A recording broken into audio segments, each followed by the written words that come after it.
control for the Apollo missions. This is not a mock-up. These are the very consoles we sat at when men first took off to fly to the moon. The tragedy of Apollo 1 had put us a year and a half behind.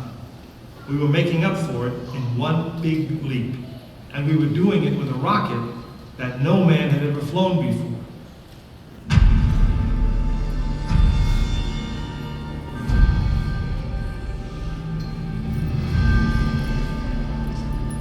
It was a few days before Christmas, 1968, when Apollo 8 sat on the pad. She was the first of a new kind, a moon rocket. This was the Phoenix, risen from the ashes of Apollo 1. The first Apollo crew did not die in vain. This was to be their testament.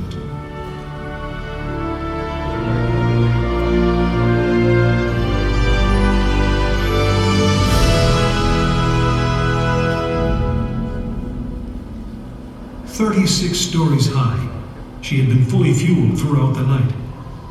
The liquid oxygen in her tanks caused ice to form on the outside of the craft. The extreme temperature differences between the air and the sub-zero fuel caused the metal skin of the rocket to expand and contract. Everyone who was on the pad agreed. It was as though the rocket was alive, breathing, straining at the leash.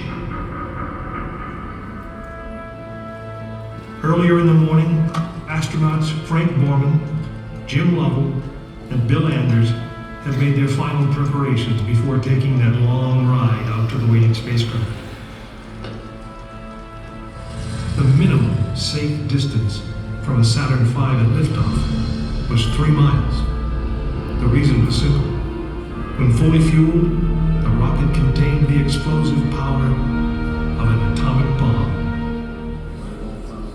As the clock counted down, the astronauts and all of us in launch control went through the pre-flight checks, our hands on the controls of the most powerful, most complex machine ever built.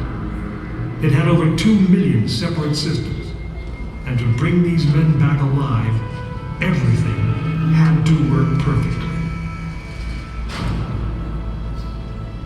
Each individual system had been tested, but what we didn't know was how they would perform when all 2 million began to work together.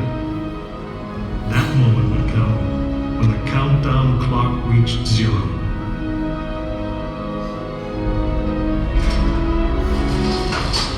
If a maneuvering thruster failed, if communications broke down, if navigation was off by 1 degree, if any piece of the miles of wiring, circuits, relays, or valves were defective, Frank Borman, Jim Lovell, and Bill Anders would pay with their lives. As they sat, waiting for launch on that chill December morning, these 3 astronauts were back to what they had always been, test pilots.